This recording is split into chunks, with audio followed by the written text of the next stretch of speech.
Assalamualaikum warahmatullahi wabarakatuh. Kami dari mahasiswa FKIP Universitas Muhammadiyah Profesor Dr. Hamka saat ini sedang berada di PDM Lewiliang Bogor. Kami mengadakan silaturahmi terkait materi pertama, yaitu terkait tentang sejarah kemuhammadiyahan yang berada di Kabupaten Bogor, tepatnya di Lewiliang dan di STKIP Muhammadiyah ini.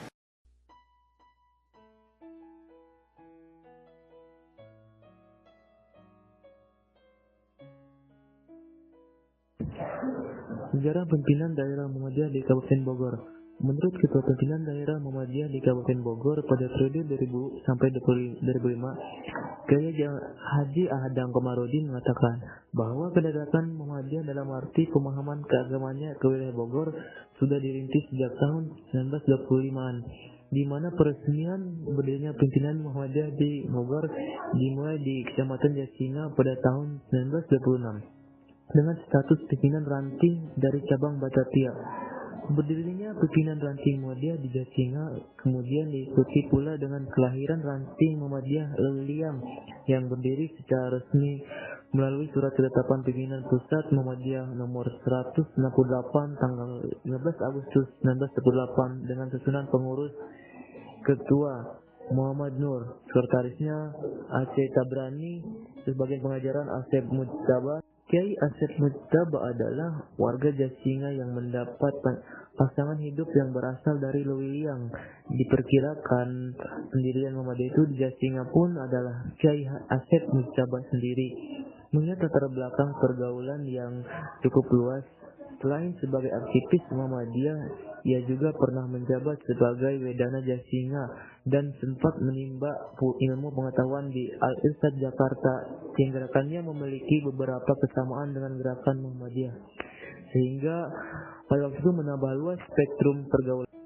Dalam berita Suara Pemuda Muhammadiyah di Jawa Barat dalam edisi 3 tahun 1937 halaman 6 diberitakan bahwa pelantikan Muhammadiyah cabang Lewiliang berlangsung pada tanggal 15 sampai 16 Mei 1937. Nah, menurut majalah yang kami syaratkan dan kemukakan pada edisi pada tahun 1937 di Karasedinan Bogor, telah berdiri pula cabang-cabang Muhammadiyah di Bogor dan Cianjur. Bahkan dalam sejarah Muhammadiyah Sukabumi pada masa berdirinya berada di bawah binaan pimpinan Muhammadiyah daerah Bogor, yang mana pada saat itu wilayah Kabupaten Bogor dan Kota Depok masih dalam satu pemerintahan Kota Bogor. Bahkan di Arsip Nasional tersimpan lembar notulensi hasil keputusan Konferensi Muhammadiyah Daerah Jawa Barat ke-7 yang secara jelas dicantumkan bahwa konferensi itu berlangsung pada tanggal 11 sampai 13 Mei 1940 bertempat di Bogor. Hanya saja tidak ada keterangan lebih spesifik di mana dan di gedung apa konferensi tersebut berlangsung. Menurut catatan Kiai Haji Adang Komarudin, posisi kedua pimpinan daerah Muhammadiyah Bogor gabungan Muhammadiyah Kabupaten Bogor dan Depok adalah sebagai berikut, yang diketuai oleh Suyono, Sekretaris EM Safi, dan bagian pengajaran Insinyur Piono Haji Sintono, dan bagian PKU Haji Agus Idris, dan bagian dakwahnya Dr. Haji Wadi Masduri SEMM, di mana berdiri sebuah pimpinan daerah Muhammadiyah yang menaungi 12 pimpinan cabang Muhammadiyah, 60 pimpinan ranting Muhammadiyah, dan amal usaha bidang pendidikan sebanyak 47 sekolah yang terdiri dari TK, SD, SMP, SMA, dan SMP sampai perguruan tinggi.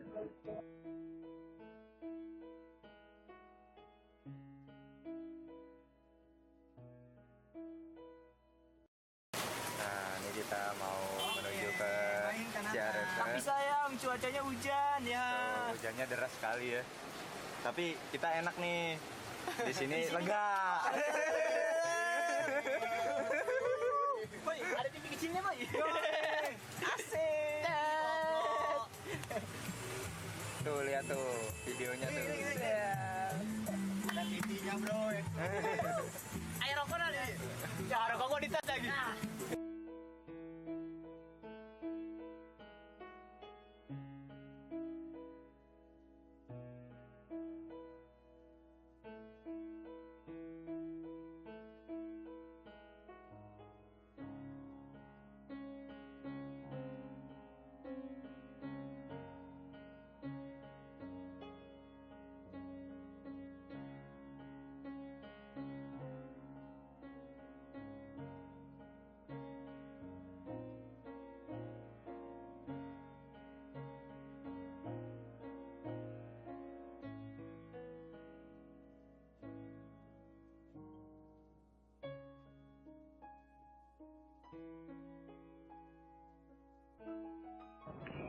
prasasti yang terdapat di situs Desa Ciaruten Ilir.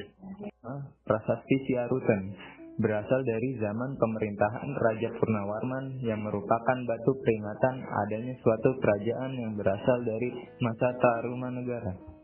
Prasasti ini diperkirakan sudah ada sejak tahun 450 Masehi, bertuliskan huruf Pallawa dengan bahasa Sanskerta, bergambar sepasang padatala yang menunjukkan tanda pasaan yang berfungsi mirip tanda tangan seperti zaman sekarang. Isi prasasti yang menarik perhatian adalah lukisan laba-laba dan tapak kaki yang dipahatkan di atas hurufnya. Prasasti terdiri dari 4 baris, ditulis dalam bentuk puisi India dengan irama anustup. Bisa diperoleh beberapa petunjuk, antara lain bahwa kerajaan itu disebut Negeri Taruma atau Tarumanegara. Raja Tarumanegara bergelar Sang Purnawarman. Jelas bahwa Raja Purnawarman beragama Hindu. Baginda menyembah atau memuliakan Dewa Wisnu, jadi Baginda termasuk golongan Waisnawa, yakni golongan yang memuliakan Dewa Wisnu.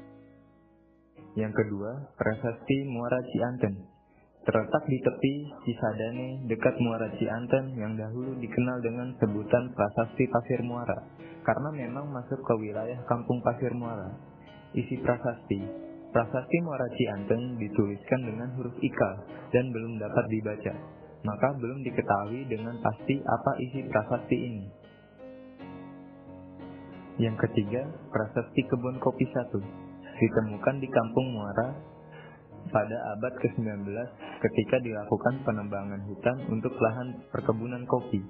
Oleh karena itu, prasasti ini disebut Prasasti Kebun Kopi 1. Hingga saat ini, prasasti tersebut masih berada di tempatnya ditemukan atau in situ.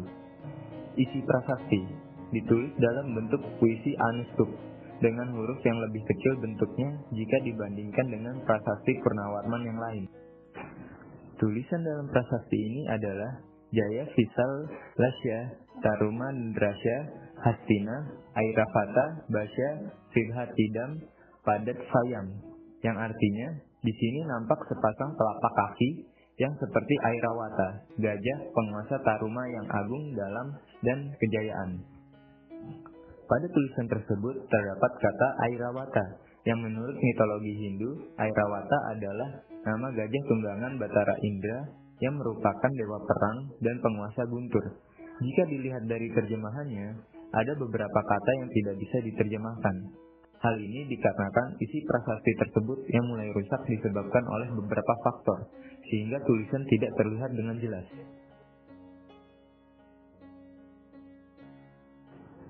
Yang keempat adalah Prasasti Kebun Kopi 2, atau bisa disebut juga situs Batu Dakon. Batu Dakon atau bisa disebut juga sebagai congklak merupakan tempat menyimpan sesajen atau sistem kalender, sedangkan menhir sebagai tempat pemujaan arwah leluhur atau sebagai tempat penanggalan. Hal ini menandakan bahwa penduduk setempat membuat situs itu sebagai tempat pemujaan jauh sebelum hadirnya pengaruh agama Hindu. Jadi, dapat disimpulkan dari beberapa peninggalan terlihat jejak peninggalan-peninggalan kerajaan Tarumanegara. Misalnya, pada Prasasti Ciaruten yang tercetak sepasang telapak kaki Raja Purnawarman yang menunjukkan daerah kekuasaan atau eksistensi Raja Purnawarman dengan kebesarannya. Pada Prasasti Kebun Kopi 1 yang tercetak sepasang telapak kaki gajah dan sebaris tulisan Pallawa dalam bahasa Sanskerta yang menandakan kejayaan kerajaan Tarumanegara. Sementara prasasti pada Muara Cianten belum banyak diketahui karena ditulis dengan huruf ikal yang belum dapat dibaca. Selain itu, karena terletak pada tepi sungai, tidak menutup kemungkinan tulisan pada batu semakin terkikis dan sulit diterjemahkan. Sementara satu prasasti lainnya, yakni Kebun Kopi 2 atau disebut juga situs Batu Dakon, diprediksi tidak ada hubungan historis dengan 3 prasasti yang telah disebutkan. Hal ini dikarenakan Batu Dakon merupakan peninggalan prasejarah yang berfungsi untuk berhubungan dengan para leluhur.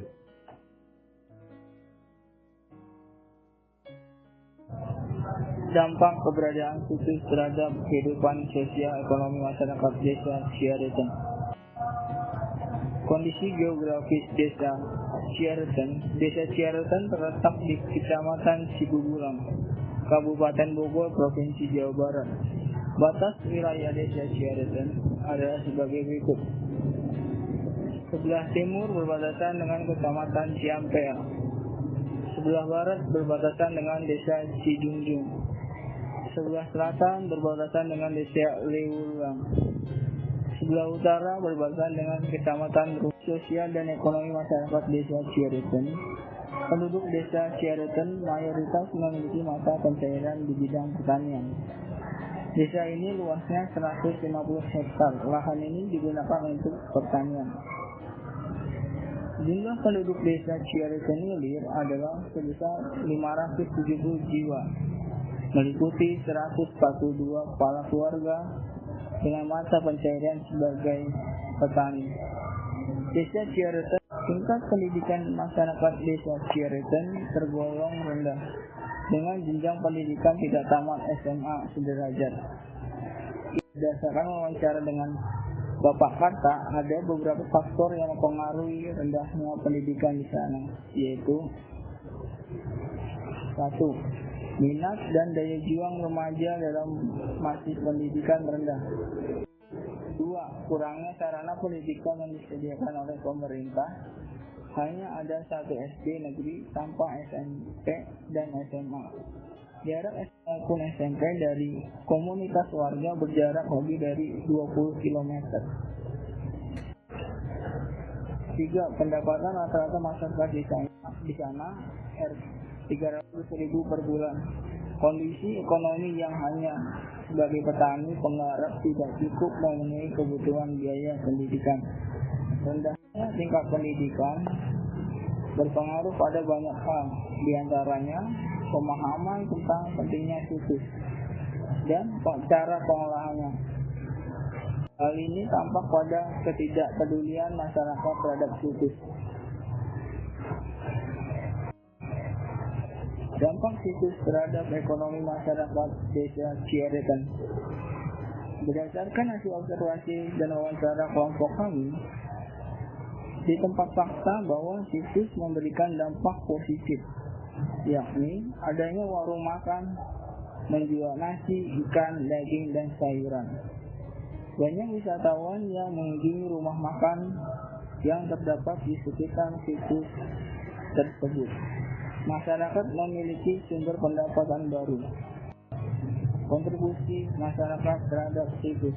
Berdasarkan observasi dan wawancara, kontribusi masyarakat terhadap situs belum optimal karena dari awal pihak pemerintah tidak melibatkan masyarakat terhadap pemeliharaan situs tersebut, sehingga masyarakat tidak begitu peduli terhadap kelestarian situs. Namun, ada pula kontribusi masyarakat terhadap situs, misalnya melalui penyewaan rumah untuk penginapan wisatawan maupun penelitian yang bermalam di Desa Ciaretan. Upaya masyarakat untuk memenuhi kebutuhan wisatawan dengan membuka dagangan di sekitar situs. Kesimpulan dari makalah kelompok kami, situs Ciaretan memiliki dampak ekonomi bagi warga. Hal ini ditandai dengan masyarakat melestarikan situs demi meningkatkan ekonomi masyarakat Desa Ciaretan. Namun, hal ini bertolak belakang dengan fasilitas dan tingkat pendidikan yang tidak mendukung, yang menyebabkan penduduk memiliki tingkat pendidikan yang rendah, sehingga tingkat produksi hasil bercocok tanam tidak begitu optimal.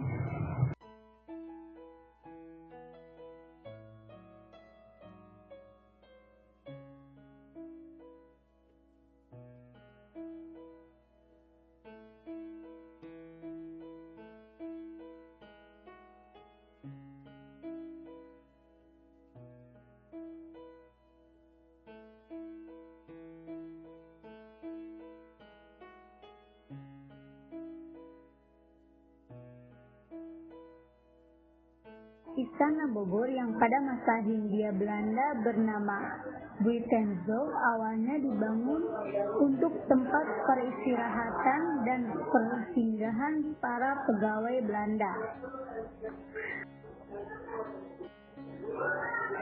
Gubernur Jenderal Belanda saat itu Baron van Imhoff pada tanggal 10 Agustus 1744 menemukan lokasi yang cocok untuk dibangun sebuah peristirahatan di wilayah yang bernama Kampung Baru, dan pada tahun 1745 pembangunannya dimulai berjalan. Namun, baru beberapa tahun terbangun, bangunan tersebut sudah diserang oleh pasukan Kesultanan Banten pada tahun 1750 sampai 1754 di bawah pimpinan Kiai Tapa dan Ratu Bagus Buang. Usai peperangan, bangunan direnovasi oleh Gubernur Jenderal Jacob Mossel. Namun tak lama berselang di Eropa, Prancis di bawah pimpinan Napoleon Bonaparte berhasil menguasai Belanda dan semua wilayah jajahan Belanda menjadi milik Prancis pada tahun 1797. Pada tahun 1817, Inggris menyerahkan kembali Hindia Belanda kepada Belanda, dan pada tahun 1817 sampai 1826 dilakukan perombakan besar-besaran terhadap Istana Bogor. Namun, satu musibah yang tidak diduga terjadi pada tanggal 10 Oktober 1834, yaitu gempa vulkanik letusan Gunung Salak meratakan gedung Istana Bogor. Pada tahun 1851, Belanda membangun kembali Istana Bogor dengan arsitektur bergaya Eropa abad 19 dan dengan menambah 2 buah jembatan penghubung gedung induk dan gedung sayap kanan, serta sayap kiri oleh Charles Ferdinand Pahomos de Montsegur. Pada tahun 1870, Istana Bogor diresmikan sebagai rumah dinas para gubernur jenderal Belanda.